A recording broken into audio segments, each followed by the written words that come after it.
Hello बच्चों, कैसे हैं आप लोग। तो बच्चों, जैसे कि आज से हमारी ऑनलाइन क्लासेस दोबारा से स्टार्ट हो रही हैं। तो जो हमारा पिछला वीक जो लास्ट क्लास हुई थी उसमें हम लोगों ने डिस्कस किया था कंजर्वेटिव फोर्सेस ना। एक बार रिपीट कर देता हूं मैं थोड़ा सा कंजर्वेटिव फोर्सेस के बारे में। तुमने देखा था कि जनरली अगर किसी एक ऑब्जेक्ट पर फोर्स एक्ट कर रही है और ऑब्जेक्ट को किन्हीं भी दो पॉइंट्स के बीच में हम डिस्प्लेस कराएं, तो स्पेस में कोई भी अगर दो पोजीशन लेते हैं, हम कोई दो पॉइंट्स हम अगर स्पेस में ले, दो पोजीशंस लें, उनके बीच में इनफाइनाइट नंबर ऑफ पाथ हो सकते हैं। मतलब एक पॉइंट से दूसरे पॉइंट तक जाने में there can be infinite number of paths. तो अब ये जो work done by the force है, मतलब फोर्स एक्ट कर रही है, कंटिन्यूसली ऑब्जेक्ट का डिस्प्लेसमेंट हो रहा है, उसकी एक इनिशियल पोजीशन से एक फाइनल पोजीशन तक। तो जो वर्क डन होगा बाय द फोर्स, कुछ फोर्सेस ऐसी होती है जिनमें वर्क डन पाथ पे डिपेंड नहीं करता, it only depends on initial and final position. दो फिक्स्ड पॉइंट्स के बीच में आप infinite number of path available होंगे। हर पाथ के लिए अगर आप डिस्प्लेसमेंट देखोगे ऑब्जेक्ट का, तो work done for that displacement will be same. ऐसी फोर्सेस जिनसे वर्क डन पाथ पे डिपेंड नहीं करता है, सिर्फ इनिशियल और फाइनल पोजीशन पे डिपेंड करता है, वो कहलाती है कंजर्वेटिव फोर्सेस। और ऐसी फोर्सेस जिनसे वर्क डन पाथ पे डिपेंड करता हो, जैसे कि हमने एग्जांपल देखा था फ्रिक्शनल फोर्स, है ना। Just all types of frictional force, चाहे वो सॉलिड फ्रिक्शन हो, चाहे वो इंटरनल फ्रिक्शन, विस्कस फ्रिक्शन जो कि फ्लूइड्स में एक्ट करता है वो हो, तो वहां पे जो वर्क डन है by friction, that depends on the actual path followed by the object. Path की लेंथ ज्यादा होगी, वर्क डन ज्यादा होगा। पाथ की लेंथ कम होगी, वर्क डन बाय फोर्स कम होगा। और जैसे ग्रेविटेशनल फोर्स है, इलेक्ट्रोस्टैटिक फोर्स है, मैग्नेटिक फोर्स है, इनसे वर्क डन पाथ पे डिपेंड नहीं करता है। पाथ की लेंथ कुछ भी हो, फिक्स पॉइंट अगर मतलब इनिशियल और फाइनल पोजीशंस अगर सेम है, तो चाहे फिर पाथ कोई भी हो, work done for all path will be equal. तो देखिए, हम लोग बात कर रहे थे कि ऐसी फोर्सेस जिनसे वर्क डन पाथ इंडिपेंडेंट होता है वो कंजर्वेटिव फोर्सेस कहलाती हैं। जिनसे वर्क डन पाथ पे डिपेंड करता है वो नॉन कंजर्वेटिव फोर्सेस कहलाती हैं। तो कंजर्वेटिव फोर्सेस की हम लोगों ने कुछ प्रॉपर्टीज डिस्कस की थी, है ना। और पोटेंशियल एनर्जी का कंसेप्ट, बहुत इंपॉर्टेंट कंसेप्ट हमने डिस्कस किया था, पोटेंशियल एनर्जी, है ना। Energy possessed by an object due to its position when it is under the effect of conservative force ना। मैंने आपको बताया था कि ये जो कंसेप्ट है पोटेंशियल एनर्जी का, ये सिर्फ तभी एप्लीकेबल होगा जब ऑब्जेक्ट पर जो फोर्स एक्ट कर रही होगी वो कंजर्वेटिव होगी। और एक ऐसा रीजन ऑफ स्पेस ना, एक ऐसा रीजन ऑफ स्पेस जहां पर एक लोकेटेड ऑब्जेक्ट पर जो फोर्स एक्ट करे वो कंजर्वेटिव हो, उसको हम कंजर्वेटिव फील्ड कहते हैं। ऐसे रीजन ऑफ स्पेस को हम कंजर्वेटिव फील्ड कहते हैं। अरे बात समझ में। तो कंजर्वेटिव फील्ड में अगर मतलब ऑब्जेक्ट होगा किसी भी पॉइंट पर, तो उस पर कंजर्वेटिव फोर्स एक्ट करेगी। और वर्क डन ऐसे फील्ड में पाथ से इंडिपेंडेंट होता है। तो देखिए, हम लोग डिस्कस कर रहे थे कि भाई कंजर्वेटिव फील्ड में अगर एक ऑब्जेक्ट लोकेटेड है, तो हर एक पॉइंट के रिलेटिव उसकी जो मतलब पोजीशन की वजह से उसकी जो एनर्जी होगी वो पोटेंशियल एनर्जी कहलाएगी, है ना। The energy possessed by the object due to its position in the conservative field, वो पोटेंशियल एनर्जी कहलाती है। तो we were discussing the relation between conservative force and the potential energy. तो मैंने आपको बताया था, हमने एक रिलेशन ड्राइव भी किया था कि कंजर्वेटिव फोर्स जो है वो minus d u by d r के बराबर होती है। ये पोटेंशियल एनर्जी है ना। जो भी ऑब्जेक्ट है हमारा जिस पर कंजर्वेटिव फोर्स एक्ट कर रही है, उसकी पोटेंशियल एनर्जी है यू। तो अगर हम पोटेंशियल एनर्जी को with respect to space, space means position coordinates, आपका आर वेक्टर एक्स आई कैप वाई जे कैप जेड के कैप लिख सकते हैं।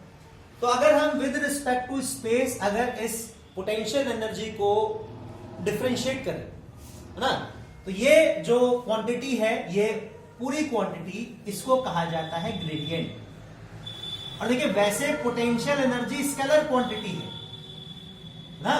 पोटेंशियल एनर्जी जो है वो स्केलर क्वांटिटी है, लेकिन इसका ग्रेडियंट, अब देख रहे हैं लेफ्ट हैंड साइड पे मैंने ये वेक्टर लिखा है, फोर्स वेक्टर। तो ये वेक्टर इक्वेशन है, राइट हैंड साइड पर ये क्वांटिटी आपकी स्केलर है, लेकिन ये complete quantity gradient of potential energy ये वेक्टर है। ठीक है, तो हमने पढ़ा था कि negative gradient of potential energy, gradient of potential energy की नेगेटिव वैल्यू वो कंजर्वेटिव फोर्स के इक्वल होती है।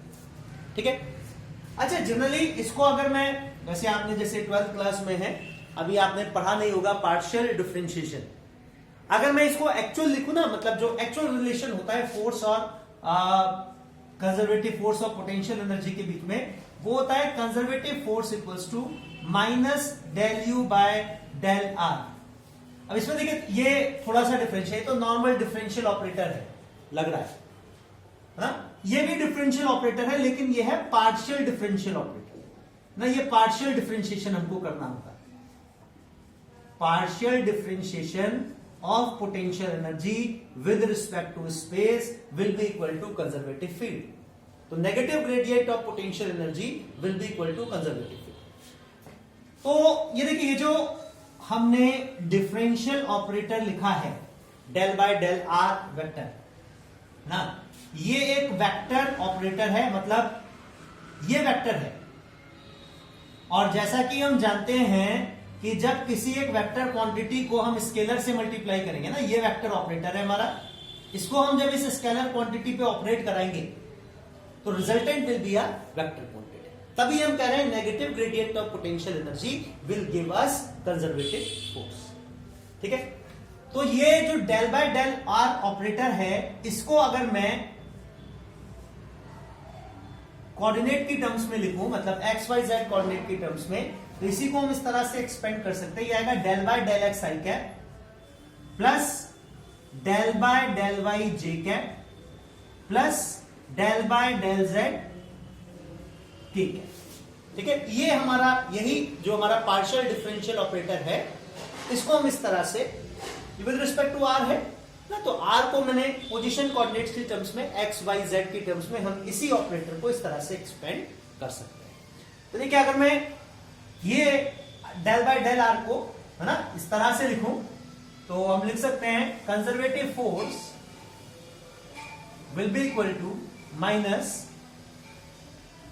Del by del x of u i cap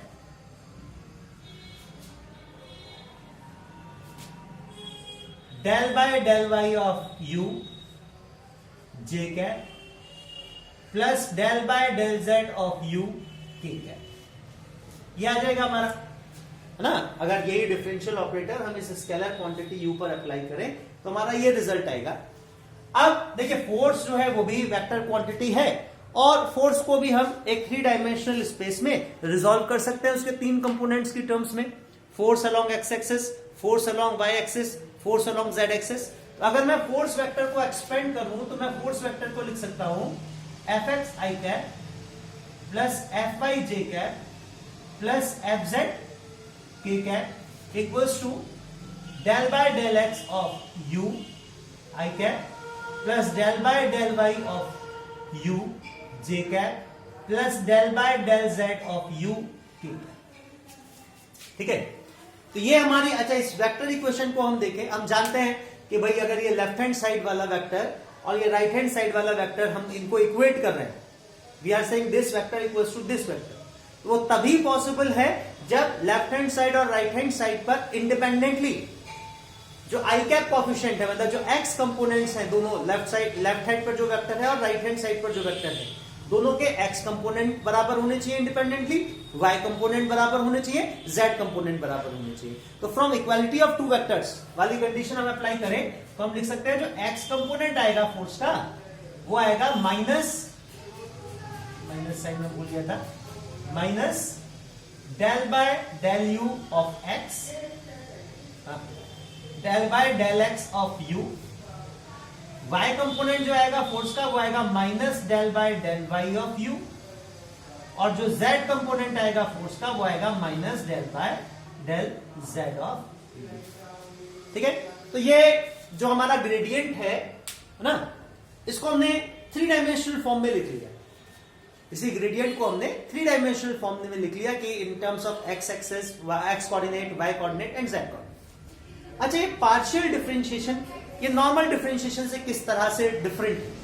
सबसे पहली बात तो ये देखिए, ये डिफरेंशिएशन जो है, ग्रेडियंट जिसको मैं कह रहा हूं, ये डिफरेंशिएशन है विद रिस्पेक्ट टू स्पेस।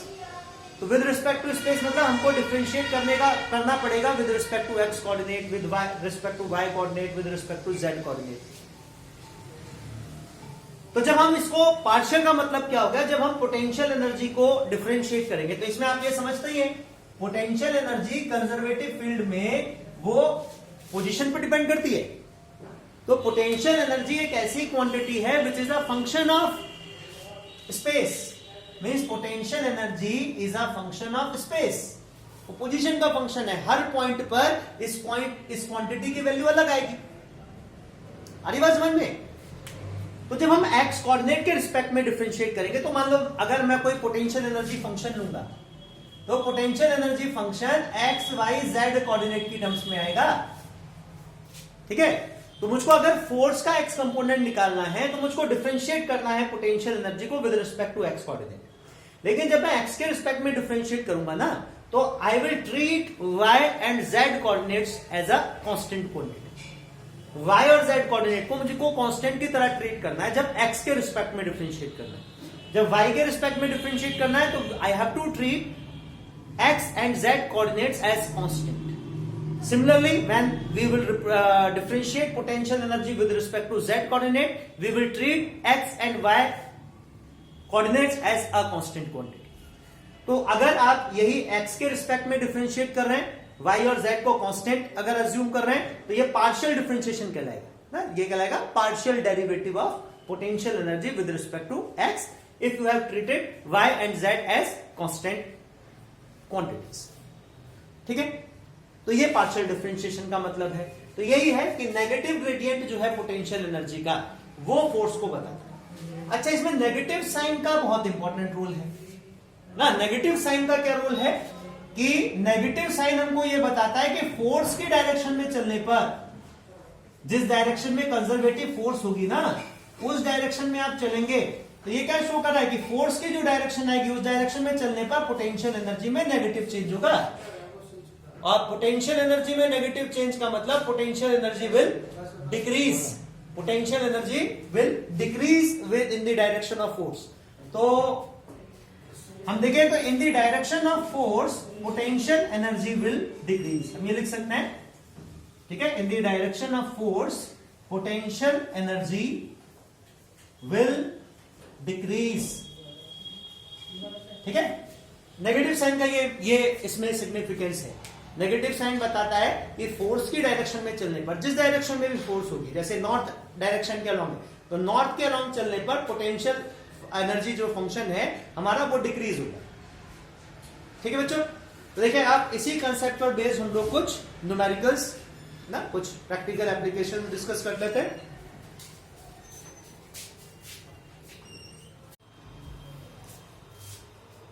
तो देखिए बच्चों, कुछ क्वेश्चन हम लोग डिस्कस कर लेते हैं which are based on the concept that we have discussed, the relation between potential energy and conservative force. देखिए सबसे पहले तो हमको ये दे रखा है, क्वेश्चन है कि conservative force held function is given by F equals to k by r square.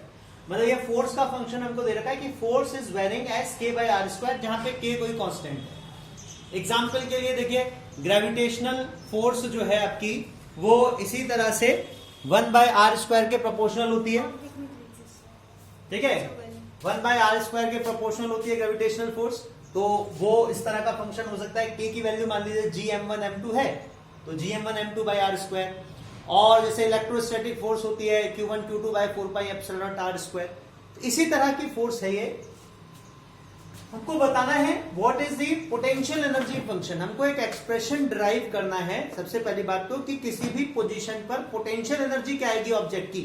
अगर ऑब्जेक्ट पर ये फोर्स एक्ट कर रही है, फोर्स है k बाय आर स्क्वायर, तो उसकी potential energy as a function of r, और वैसे भी पोटेंशियल एनर्जी पोजीशन का ही फंक्शन है, r की टर्म्स में ही आएगी। ठीक है, r ही वेरिएबल होता है पोटेंशियल एनर्जी के लिए। तो किसी भी गिवन पोजीशन पर जिसका पोजीशन वेक्टर r होगा, उस पोजीशन पर किसी भी एक ऑब्जेक्ट की पोटेंशियल एनर्जी क्या होगी अगर उस पर ये फोर्स एक्ट कर रही है। और ये हमको अज्यूम करना है कि जो पोटेंशियल एनर्जी जीरो होगी, मतलब भाई हम जनरली जानते हैं कि किसी भी ऑब्जेक्ट की पोटेंशियल एनर्जी जीरो होती नहीं है, हमको एक रेफरेंस लेवल लेना पड़ता है, उस रेफरेंस को हम जीरो मान के चलते हैं, फिर हम बताते हैं कि उस रेफरेंस के रिलेटिव पोटेंशियल एनर्जी बढ़ेगी ऑब्जेक्ट की पोजीशन चेंज करने पर कि घटेगी, है ना। तो वो रेफरेंस जो लेना है हमको, जो जीरो लेना है अपना, जो रेफरेंस पोटेंशियल एनर्जी लेनी है वो R is equal to r not पर लेनी है, और हमको R is equal to zero पर भी पोटेंशियल एनर्जी बतानी है कि कितनी आएगी। देखिए सिंपल सा कंसेप्ट है, हमने स्टार्टिंग में सबसे पहले डिस्कस किया था जब हम कंजर्वेटिव फोर्स की प्रॉपर्टीज पढ़ रहे थे कि work done by conservative force, work done by a conservative force equals to negative change in potential energy of the object. अगर किसी कंजर्वेटिव फील्ड में हम ऑब्जेक्ट को एक पॉइंट से दूसरे पॉइंट तक डिस्प्लेस कराते हैं, कंजर्वेटिव फोर्स से वर्क डन होता है W, तो जितना वर्क डन होगा उतनी ही उसकी पोटेंशियल एनर्जी में चेंज होगा, और ये चेंज नेगेटिव होगा। मतलब वर्क डन बाय फोर्स अगर पॉजिटिव है तो पोटेंशियल एनर्जी डिक्रीज होगी, वर्क डन बाय फोर्स अगर नेगेटिव है तो पोटेंशियल एनर्जी इंक्रीज होगी। तो मान लीजिए हम वर्क डन को लिख सकते हैं इंटीग्रल एफ डी आर, है ना। तो हम इंटीग्रल, वैसे तो एफ डॉट डी आर, लेकिन मान लीजिए हम मान लेते हैं कि फोर्स और डिस्प्लेसमेंट अगर सेम डायरेक्शन में, वो सिंपल एफ डी आर रह जाएगा।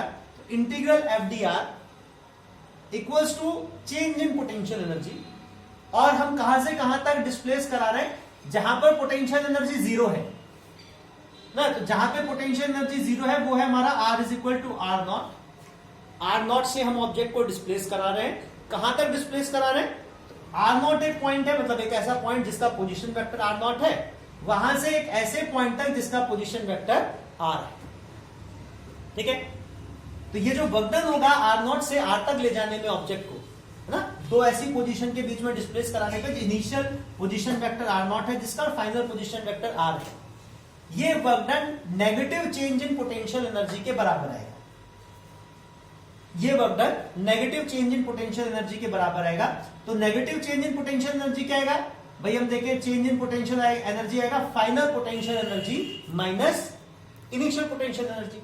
Final potential energy, final position है वो पोजीशन जहां पर ऑब्जेक्ट का पोजीशन वेक्टर आर है, तो फाइनल पोजीशन वेक्टर आगे, पोटेंशियल एनर्जी आ गई हमारी u ऑफ आर, और initial potential energy, initial position थी आर नॉट, तो इनिशियल पोटेंशियल एनर्जी ये आ जाएगी इसकी नेगेटिव वैल्यू के बराबर। अच्छा, इस माइनस साइन को इधर ले आओ तो मैं ये कह सकता हूं negative of the negative value of the work done by the conservative force equals to change in potential energy. एक ही बात।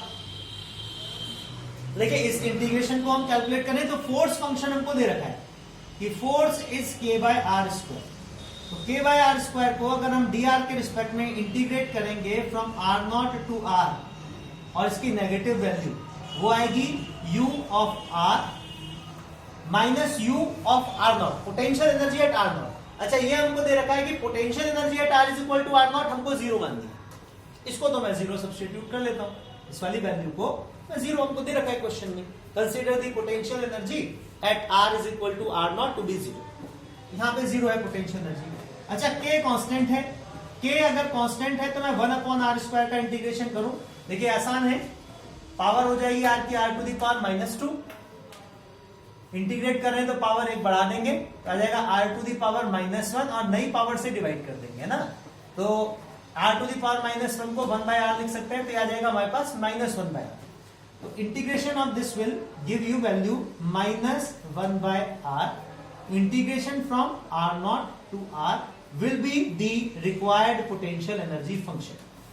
हमको यही वैल्यू बतानी है, तो लिमिट सब्स्टिट्यूट करें तो k इंटू अपर लिमिट आ जाएगी माइनस 1 बाय r। अच्छा, ये एक माइनस साइन हमारा ये चल रहा है, उसको भूलिएगा नहीं, तो माइनस 1 बाय r, और एक हम अपर लिमिट में से लोअर लिमिट को माइनस करते हैं, एक हमारा ये जो वैल्यू आई है इंटीग्रेशन के बाद वो भी नेगेटिव है, तो ये आ जाएगी plus 1 by r not equals to u of r।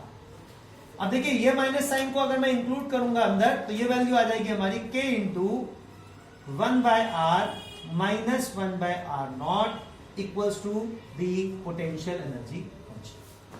ठीक है, तो ये हमारा रिक्वायर्ड रिजल्ट है ए पार्ट का। जो हमको बताना था potential energy at R is equal to R। अच्छा, दूसरी बात हमको कहा गया है कि also find the potential energy at R equal to 0। R is equal to 0 पर पोटेंशियल एनर्जी कितनी आएगी? देखिए, R को यहां पे 0 सब्स्टिट्यूट कर दीजिए, R को यहां पर 0 सब्स्टिट्यूट कर दीजिए, तो बी पार्ट हमारा आ जाएगा कि हम सब्स्टिट्यूट करें एट R इक्वल टू 0, जो हमारी पोटेंशियल एनर्जी है एट R इक्वल टू 0 वो कितनी आएगी? तो K इंटू R की जगह पे पुट कर लूंगा मैं 1 by infinity minus 1 by R। अब आप देखिए 1 divided by infinity will be 0 obviously, तो ये 0 आ जाएगा, तो हमारे पास वैल्यू आएगी minus k by r not. Potential energy at R equals to 0 will be equal to minus k by r. तो इस तरह से देखिए, अगर हमको फोर्स फंक्शन गिवन है कि फोर्स किस तरह से वेरी कर रही है, फोर्स फंक्शन कैसा है, तो हम पोटेंशियल एनर्जी फंक्शन डिराइव कर सकते using this relation that the negative change in potential energy will be equal to work done by the conservative force. ठीक है, अब देखिए दूसरा क्वेश्चन करते हैं। सेकंड क्वेश्चन हमको दे रखा है, पोटेंशियल एनर्जी फंक्शन दे रखा है, फोर्स बतानी है। देखिए, जस्ट जो हमने अभी किया है उसका रिवर्स प्रोसेस है ना। अभी हमको फोर्स दे रखी थी, पोटेंशियल एनर्जी फंक्शन बताना था। यहां पर हमको पोटेंशियल एनर्जी दे रखी है और हमको यह बताना है कि फोर्स कितनी एक्ट करेगी ऑब्जेक्ट पर अगर ये कोऑर्डिनेट्स हो फोर्स के, मतलब पोजीशन, तो इस पोजीशन पर फोर्स क्या लगेगा। तुम देखिए, सिंपल रिलेशन यूज करें जो अभी हमने पढ़ा कि the conservative force acting on an object in A conservative field will be equal to negative gradient of potential energy। ठीक है, और इसी को हमने आगे किया था, फोर्स का जो x कंपोनेंट आएगा वो आएगा negative value of partial differentiation of potential energy with respect to x। तो मैं यही वैल्यू सब्स्टिट्यूट करते हुए क्या करूं, जो हमारा पोटेंशियल एनर्जी फंक्शन है जो हमको दे रखा है cos x प्लस वाई, इसका डिफरेंशिएशन कर लूं विद रिस्पेक्ट टू x। ये पार्शियल डिफरेंशिएशन है। अभी मैंने आपको बताया था पार्शियल डिफरेंशिएशन का मतलब क्या है, जब हम x के रिस्पेक्ट में डिफरेंशिएट करेंगे we will treat y as a constant quantity, और जब हम y के रिस्पेक्ट में डिफरेंशिएट करेंगे we will treat x coordinate as a constant quantity. ठीक है बच्चों, तो देखिए अगर मैं इसको डिफरेंशिएट करूं तो cos x का डिफरेंशिएशन क्या आएगा बच्चों? cos का डिफरेंशिएशन सोचे, हाँ देखिए इसमें वो साइन और कॉस के डिफरेंशिएशन में माइनस का डिफरेंस रहता है, तो वो माइनस में जनरली बच्चे कंफ्यूज हो जाते हैं। तो माइनस और कॉस का डिफरेंशिएशन होता है माइनस साइन, कॉस का डिफरेंशिएशन आएगा minus sine of x plus Y, और जैसा कि हम जानते हैं D by D X of x plus Y, और हमको करना पड़ेगा। अच्छा, D by D X of Y क्या, del by del x of x plus Y, और हमको करना पड़ेगा। मतलब यहां पूरे डिफरेंशिएशन में हमको वाई को as a constant quantity treat करते हुए चलेंगे। देखिए अगर हम डिफरेंशिएट करेंगे तो जो हमारा वाई है इसका डिफरेंशिएशन 0 आएगा क्योंकि ये कांस्टेंट है, और एक्स का डिफरेंशिएशन हो जाएगा 1। तो ये हमारे पास आ जाएगी फोर्स का x component which will be equal to sine of x plus Y.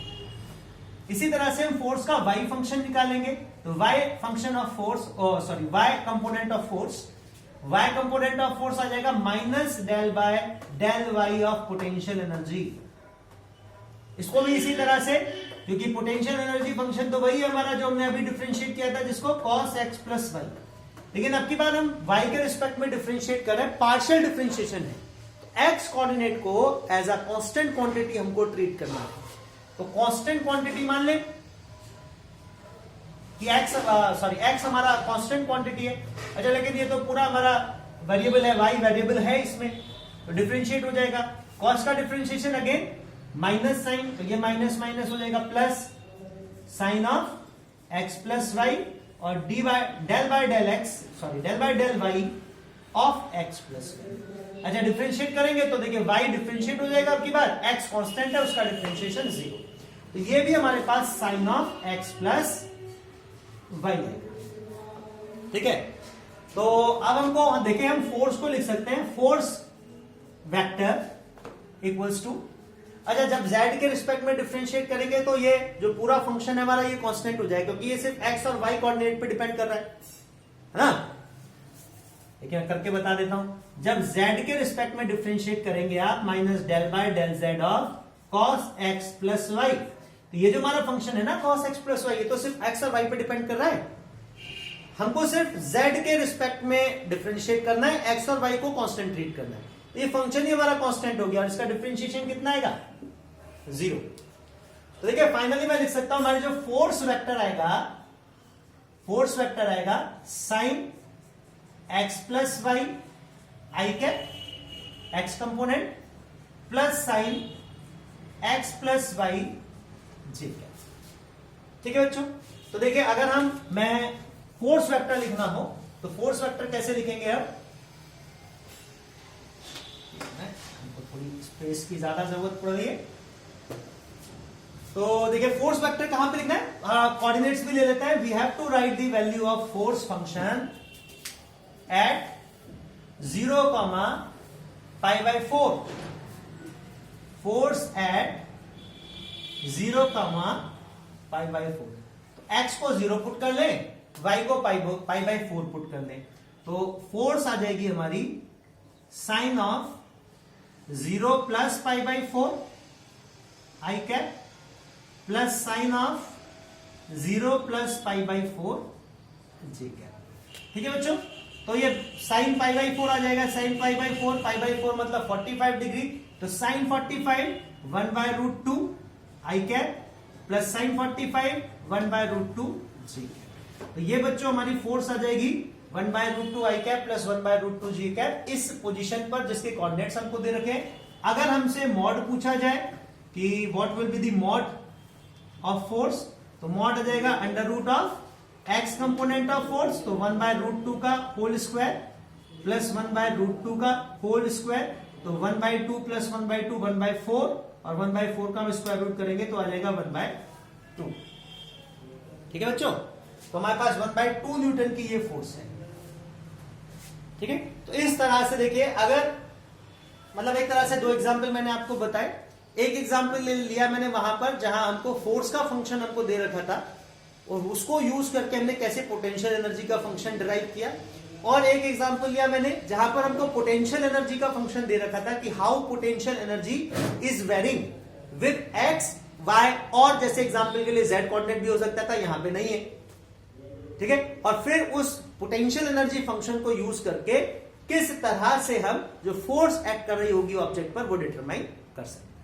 ठीक है, चलिए और नए क्वेश्चन करेंगे हम इसी कंसेप्ट पर बेस्ड। ठीक है बच्चों।